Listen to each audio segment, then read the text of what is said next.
On a scorching summer day, the relentless sun beamed down as I received a call from my nearby residing son, Ethan. He expressed a desire for me to join in the celebration of our grandson Caleb's 5th birthday. Armed with a carefully chosen gift alongside my husband, Robert, I made my way to Ethan's house. Upon ringing the doorbell, Ethan, upon opening the door, subtly signaled with a nod that I should contribute to the party preparations. Suppressing any unease, I utilized the available ingredients in their kitchen to prepare dishes for Caleb, the birthday boy. As I arranged them on the dining table, aiming for a vibrant display, Ethan's wife, Sarah, interrupted, stating that it was sufficient as they were expecting friends soon. Confused by her remark, Ethan chuckled and advised me to leave the gift and depart swiftly. Feeling somewhat embarrassed, I cast my gaze downward. Robert, observing the couple's behavior, whispered that this might be the last time. Reflecting on my own educational journey, I recognized that society often harshly perceives those who drop out of high school. While I never regretted my decision, societal judgments sometimes weighed on me. Fortunately, Robert, with his impressive academic background, never judged me based on titles, teaching me that true elites don't solely assess others based on education. Married to Robert, we became parents to Ethan, believing in shared parenting responsibilities. However, due to strong requests from Robert's parents, they took a significant role in Ethan's upbringing. Gratefully accepting their offer, I later regretted it as it seemed Ethan had two sets of parents, impacting his character negatively. When we disciplined him, Robert's parents tended to spoil him. As Ethan matured, his arrogance and selfishness became apparent.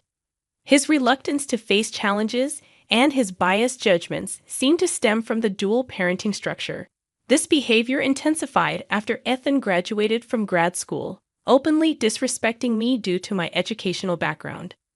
Recognizing that not everyone shared Ethan's attitude, I drew strength from Robert's kindness and refused to let Ethan's words affect me. However, I couldn't shake the concern that his behavior might alienate people. Despite contemplating discussing it with Robert, I hesitated, realizing that significant change might only come with a major event.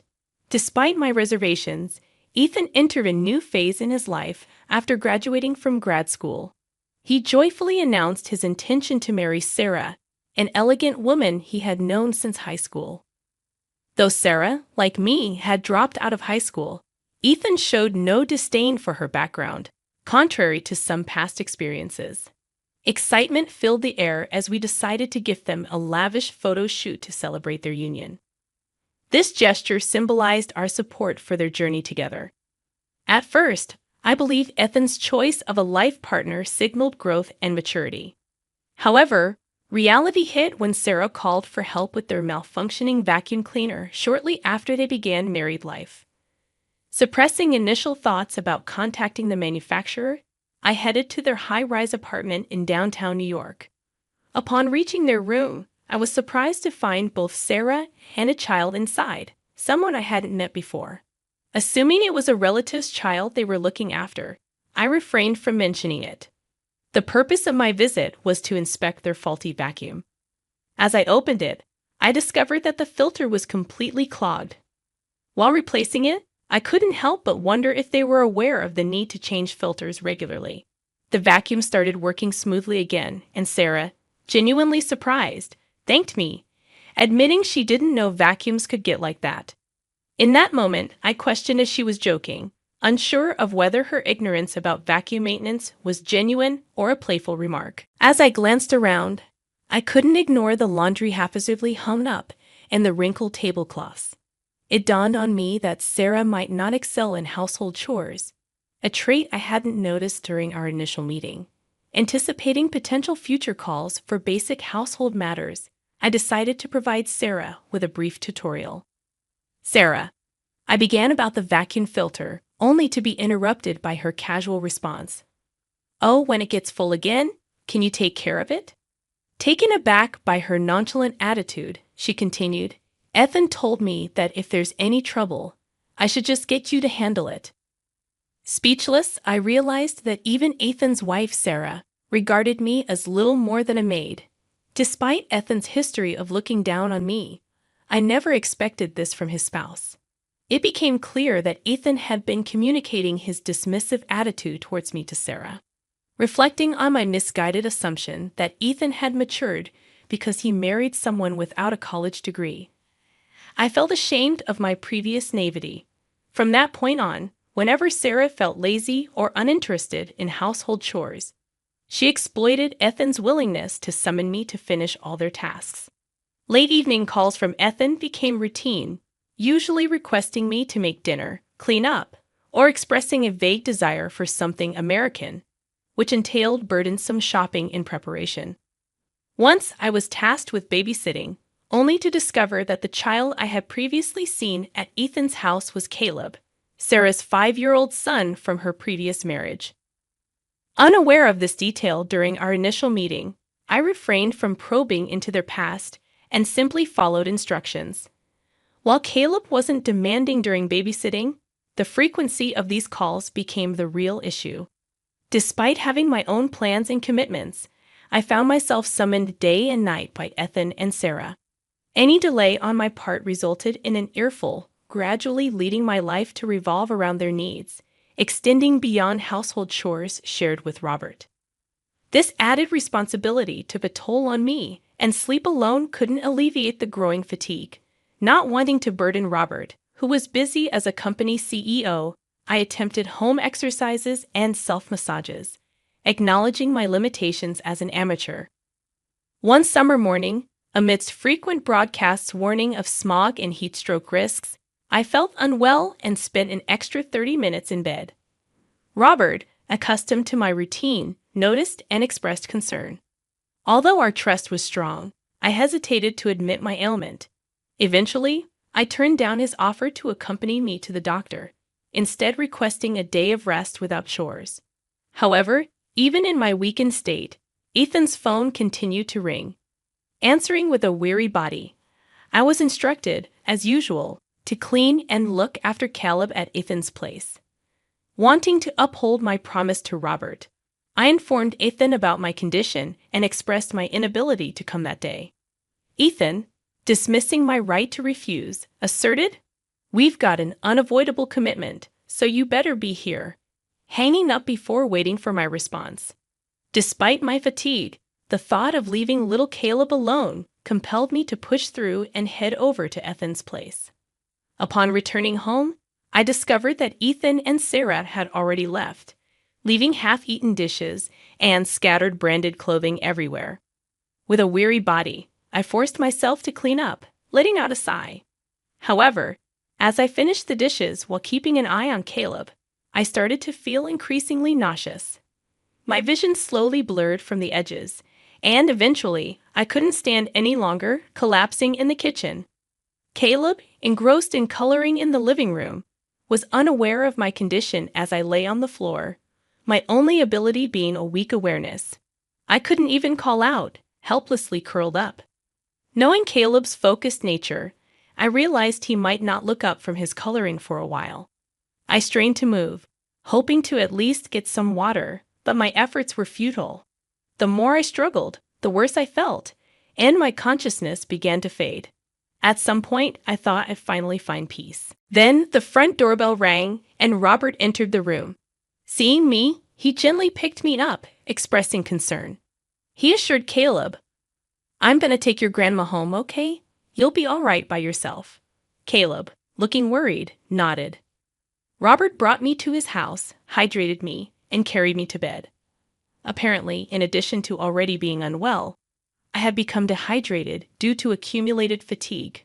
With shallow breaths, I managed to apologize to Robert, saying, "I'm so sorry for being a burden." He shook his head silently, squeezing my hand. Reflecting on the moment before heading to Ethan's house, I felt relieved that I had quickly informed Robert. Despite promising to rest at home, going out felt like betraying Robert's kindness. Having updated Robert just in case, true to his word, he arrived to pick me up from Ethan's place after wrapping up his work.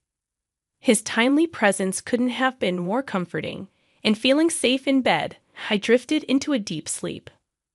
Upon waking up at dinner time, I felt rejuvenated after some rest and hydration, heading to the kitchen to prepare dinner. To my surprise, a meal, likely prepared by Robert, was already set, waiting to be served. Spotting Robert engrossed in a magazine on the couch, I expressed my gratitude for his thoughtful gesture. Noticing I was up, Robert looked up with concern and asked, "You all right?" I replied with a thankful smile, saying, "Thanks to you, yes. And thank you for preparing dinner." Chuckling, Robert said, "No problem at all." The relaxed atmosphere as we finished dinner on the sofa was heartwarming. As we settled in, Robert broached the topic of Ethan. Feeling that the problem was no longer mine alone, I decided to open up. I explained how Sarah struggled with household chores, and Ethan consistently delegated tasks to me. I shared the challenges of managing my health, especially due to the responsibilities dumped on me, including caring for Caleb, Sarah's son from her previous marriage. As I spoke about my own inadequacies, Robert crossed his arms, putting a hand to his chin in deep thought. Unsure of what was on his mind, I awaited his next reaction, fearing disappointment. However, when he looked at me again, his expression was calm, suggesting that I should stop visiting Ethan's place. From that point on, I received frequent calls from Ethan, but I chose not to respond. Despite feeling sorry for Caleb, I recognized that I wasn't their housekeeper and couldn't overexert myself, especially after causing worry to my dear husband. After a few weeks, a different kind of message arrived. A birthday party invitation for Caleb's once-a-year celebration. After discussing with Robert, we decided to attend and celebrate together. Upon reaching Ethan's place on the day of the party, he immediately instructed me to prepare a lavish meal, a task I anticipated. I looked up easy party recipes online and started making dishes like gratin, potato salad, and vegetable broth soup. As I laid out the colorful spread, Sarah, smiling, mentioned that their friends would be arriving soon, implying that my role was limited to cooking. Despite their worsening attitude, I held back my anger for Caleb's sake. Joining in with Sarah, Ethan chuckled and suggested I drop off the present and leave. Feeling ashamed, especially in front of Robert, I looked down. Robert, quietly observing the situation, murmured in a barely audible tone, "Well, it's gonna be the last time this year." Ignoring Robert's comment, Ethan urged me to leave quickly. Unable to directly celebrate Caleb's birthday, Robert and I left Ethan's house, overwhelmed with guilt. Quickly apologizing, I was met with Robert's firm response, "No, it's him who's wrong." He then drove me home before heading to work. Left alone at home, I sat on the living room couch and soon fell asleep, unable to resist the sudden wave of fatigue. I wished to forget the shame I caused Robert as soon as possible. A few days later, around 7 a.m., the doorbell rang, accompanied by the sound of heavy footsteps. Ethan burst into the room, yelling about being transferred to the regional planning department. His face reddened to the point where his veins bulged, and it seemed Robert had given Ethan a transfer order. Calmly responding without changing his expression, Robert explained, "It's the consensus of everyone." The truth revealed that after Ethan graduated from graduate school and struggled to find a job, he joined Robert's company through connections. While Robert's character facilitated Ethan's employment, his unsatisfactory work performance caused problems for everyone in the company. Ethan's inability to produce results at work, coupled with his misuse of company funds for personal entertainment and golfing, had been an ongoing issue. Robert had repeatedly warned and urged Ethan to improve, but his son remained unresponsive. Ethan's unreasonable demands towards me seemed to be the last straw for Robert. With the company's impending international expansion, Robert decided to transfer Ethan to a regional miscellaneous task department with the support of the executives. Robert, who had always believed in people's capacity to change, had held out hope for Ethan's sincere improvement. However, Ethan's consistent lack of growth seemed to have exhausted Robert's patience. The transfer marked a significant fall in Ethan's standing both within the company and his family. When Robert explained the reason for the transfer and told Ethan that he wouldn't recognize him until he cooled down and repented, Ethan trembled.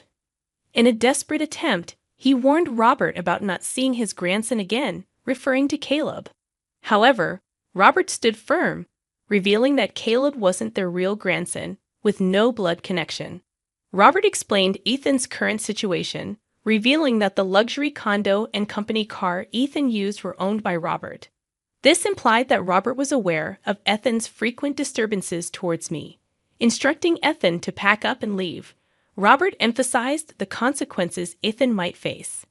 Realizing the gravity of the situation, Ethan began to apologize profusely, but Robert, known for his decisive leadership, remained unmoved. As Ethan limped towards the exit, Robert sternly told him to grow up and not blame the child. Ethan's transfer to Nebraska followed, and a few days later, he called seeking help with credit card payments, revealing Sarah's misuse of his card. Neither Robert nor I were willing to assist until we saw a genuine change in Ethan. This marked a shift in our approach, choosing not to enable his irresponsible behavior.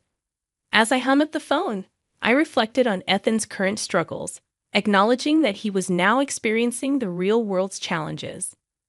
While I felt a bit guilty for putting pressure on Sarah, considering our role in shaping Ethan's character, I believed in the concept of karma. People find happiness through compassion and personal growth, not just through surrounding themselves with luxuries. With my newfound freedom from Ethan's constant summons, I embraced a new hobby, trying out various baking recipes and sharing photos on social media. The positive comments I received boosted my self-esteem, and I felt more fulfilled than before. Meanwhile, with Ethan's transfer, the previously struggling department Robert oversaw regained momentum. The company's rapid growth contributed to Robert's increased recognition in the CEO community. I celebrated Robert's success and held hope that Ethan would one day undergo a sincere change, realizing it was all done out of love. When that day comes, I'm open to cooking a meal for Ethan and his family.